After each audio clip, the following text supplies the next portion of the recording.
Hello students, तो चलिए आज हम लोग शुरुआत करते हैं क्लास 10 के एक्सरसाइज 6.3 के क्वेश्चन नंबर 1 का, जिसका जो 3 पार्ट था वो हमने पिछली वीडियो में कवर कर रखा है। तो जिन्होंने नहीं देखा है वो प्लेलिस्ट में जाकर के देख सकते हो।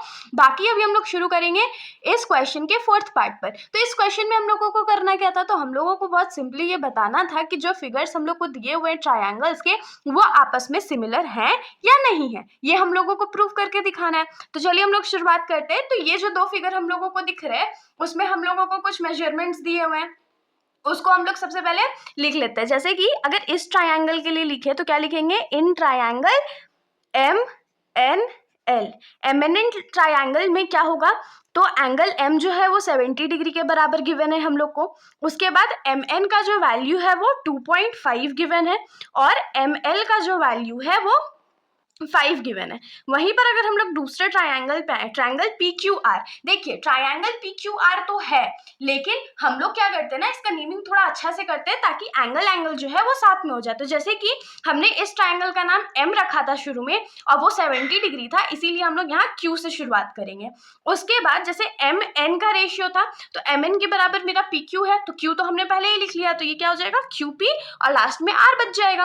और यहाँ पर हम लोगों को क्या गिवन है, तो एंगल क्यू जो है वो 70 डिग्री गिवन है, पी क्यू जो है वो 5 गिवन है और क्यू आर जो है वो 10 गिवन है। तो चलिए देखते हैं प्रूफ करके कि ये सिमिलर ट्रायंगल्स में काउंट होंगे या नहीं होंगे। तो उस सिमिलर ट्रायंगल्स में प्रूफ करने के लिए हम लोग क्या लिखते हैं, तो लिखते हैं in triangle M N L and triangle Q P R. तो इन दोनों ट्रायंगल में सबसे पहले क्या करेंगे, तो हम लोग रेशियो फाइंड करके देखते हैं कि रेशियो सही इक्वल है या नहीं है।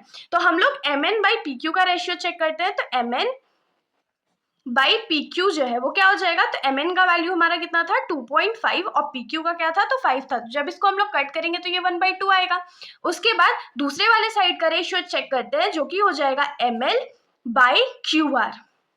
तो एम एल का वैल्यू क्या है 5 है और क्यू आर का 10। तो इसको भी जब कट करेंगे तो इसका रेशियो जो है वो 1/2 आएगा। मतलब यहाँ से हम लोग को क्या मिल गया कि M N by P Q जो है वो किसके बराबर है, तो M L by Q R के बराबर है, और दोनों किसके बराबर है, तो 1/2 के बराबर। मतलब दो साइड्स का रेशियो जो था वो इक्वल मिल गया। अब उसके बाद हम लोग क्या लिख सकते हैं कि एंगल एम जो है वो एंगल क्यू के बराबर है। क्यों बराबर है भाई, क्योंकि हम लोगों को ये गिवन था कि दोनों एंगल जो है वो 70 डिग्री के बराबर है। अब दो साइड्स हम लोग को साइड्स का रेशियो इक्वल मिला है और एंगल इक्वल मिल गया, तो हम लोग यहाँ पर क्या लिख सकते हैं कि therefore by SAS similarity triangle MNL is similar to triangle QPR। बस हम लोगों को यही प्रूफ करना था कि ये दोनों ट्रायंगल जो है वो आपस में सिमिलर है। अब हम लोग आ जाते हैं इस क्वेश्चन के 5th पार्ट पर। तो इस क्वेश्चन का जो 5th पार्ट है उसमें हम लोगों को क्या गिवन है, तो एक ट्रायंगल ABC है और दूसरा ट्रायंगल DEF है, और जो जो रेशियोज हम लोगों को गिवन है वो हम लोग लिख लेते हैं। तो सबसे पहले क्या लिखेंगे, in triangle ABC, triangle ABC में हम लोग को क्या गिवन है, AB जो है वो 2.5 डिग्री के बराबर, मतलब 2.5 के बराबर है। एंगल A जो है वो 80 डिग्री के बराबर है और BC जो है वो 3 के बराबर है। और वहीं पर दूसरे ट्रायंगल अगर ले, मान लीजिए दूसरा ट्रायंगल हम लोग DEF कंसीडर करते हैं, तो इसमें हम लोगों को क्या गिवन है कि EF जो है वो 6 के बराबर है EF, फिर DF जो है वो 5 के बराबर है और एंगल F इसमें 180 डिग्री दिया हुआ है। 180 नहीं 80 डिग्री दिया हुआ है, ये हम लोगों को गिवन इन्फॉर्मेशन है। तो सबसे पहले हम लोग क्या करते हैं, तो रेशियो फाइंड करके देखते हैं। तो हम लोग क्या करेंगे, रेशियो फाइंड करते हैं पहले AB और DF का, क्योंकि ये मेरे को लग रहा है रेशियो में आएगा। तो इसमें क्या लिखेंगे, in triangle ABC and triangle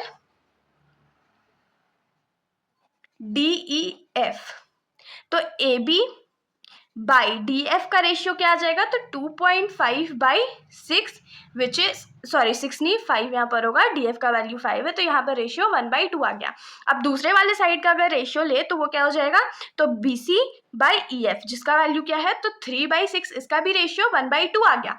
तो इसमें लॉजिक लगाने वाली क्या बात है कि पहले वाले ट्रायंगल में जो 80 डिग्री एंगल है हम लोग को गिवन है वो दोनों साइड्स के बीच में लाइन नहीं कर रहा है, लेकिन सेकंड वाला जो ट्रायंगल है उसमें जो 80 डिग्री का एंगल है वो दोनों साइड्स के बीच में लाई कर रहा है। तो ऑफ कोर्स ये गलत हो गया ना, यहाँ पर ये दोनों इक्वल नहीं होने वाला है। तो ट्रायंगल ABC में एंगल बी जो है, देखिए ट्राइंगल ABC में एंगल बी दोनों साइड्स के बीच में लाई कर रहा है, तो हम लोग क्या लिखेंगे कि एंगल बी दोनों के बीच में लाई कर रहा है और यहाँ पर एंगल F कर रहा है। लेकिन क्या दोनों आपस में इक्वल है? बिल्कुल भी इक्वल नहीं है, दोनों 80 डिग्री नहीं है। तो यहाँ पर हम लोग क्या लिख सकते हैं कि देयरफॉर दीज ट्राइंगल्स आर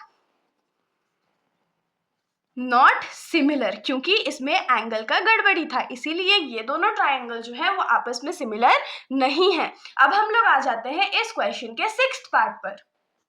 तो इस क्वेश्चन का जो 6th पार्ट है उसमें आप लोग देख सकते हैं कि हम लोग को दो ट्राइंगल गिवन है और इसमें हम लोग का एंगल का वैल्यूज गिवन है। लेकिन डिफरेंस क्या है कि इस ट्राइंगल में हम लोग को ये दोनों वैल्यूज गिवन है और इस ट्राइंगल में ये दोनों वैल्यूज गिवन है। तो ये सिमिलर है कि नहीं है, इसको फाइंड करने के लिए हम लोग क्या करते हैं, तो एंगल्स फाइंड कर लेते हैं। मतलब इस ट्राइंगल में ये एंगल फाइंड कर लेंगे और इस ट्राइंगल में ये वाला एंगल फाइंड कर लेंगे। तो हम लोग लिखेंगे in triangle DEF, triangle DEF में क्या, तो angle D plus angle E plus angle F कितने के बराबर होना चाहिए? 180 डिग्री के बराबर होना चाहिए। क्यों? तो एंगल सम प्रॉपर्टी से, तो angle sum property of triangle से इन तीनों एंगल्स का सम 180 डिग्री के बराबर होना चाहिए। अब एंगल D का वैल्यू 70 गिवन है, E का वैल्यू 80 गिवन है, एंगल F हमको फाइंड करना है। तो 70 प्लस 80 कितना हो जाएगा? 150 plus angle F is equal to 180 degree. तो एंगल F का वैल्यू यहाँ से क्या आ जाएगा? 180 डिग्री माइनस 150 डिग्री, जो कि क्या हो जाएगा? तो 30 डिग्री। मतलब यहाँ से हम लोग को एंगल F का वैल्यू क्या मिल गया? तो 30 डिग्री मिल गया। अब सेम चीज हम लोग ट्राइंगल PQR के लिए भी अप्लाई करेंगे।